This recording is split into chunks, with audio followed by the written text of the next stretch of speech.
Assalaamu calaykum waraxmatullaahi wabarakaatu. Waa Cabdicasiis. Ku soo dhowaada channelkayga Iftiin Channel. Waxaan halkan idinka sheegayaa Soomaali weyn in aad fadhiga ka kacdaan, gaar ahaan dowladda Soomaaliyeed.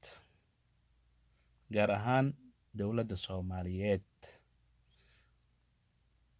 Waxaa la yidhi shar u toghay khayr waxba kama dhibe. Waxaan halkan ka sheegayaa xanuunka Chinaha ka dilaacay in uu soo gaaray 10 waddan oo ka tirsan Afrika. 10 waddan oo ka tirsan Afrika.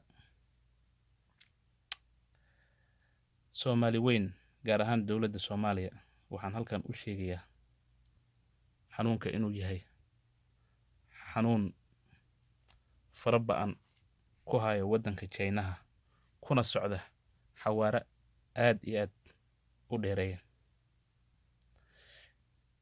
Gaar ahaan dowladda Soomaaliyeed waxaan idin sheegayaa inaad fadhiga ka kacdaan. War Soomaaliya awood uma laha xanuunkaasi. War Soomaaliya awood uma laha xanuunkaasi. Waayo waddankeena waa waddan dhaqaalihiisa iyo awoodiisa aad u lidato. War xanuunkaasi waddanka Chinaha oo aad ogsoontihiin awoodiisa iyo dhaqaalihiisa, Ilaah baa awood leh, ayuu faraba'an ku hayaa. Faraba'an ayuu ku hayaa. Xanuunkan wuxuu ku socdaa si xawli leh. Aad buu u socdaa xanuunka. Allahna naga qabto. Waxaa la hayaa 10 kiis. 10 waddan ayaa la hayaa inuu xanuunka laga helay. Dowladdeena sharafta leh waxaan ka codsanayaa dowladda Soomaaliyeed in baaritaan aad u ba'an ay ka suubiso elboorada. Gaar ahaan dadka Soomaaliyeed waxaan kula talinayaa in ay iska ilaaliyaan dadka waddanka soo galayo. Ilaahayna ha ilaaliyo.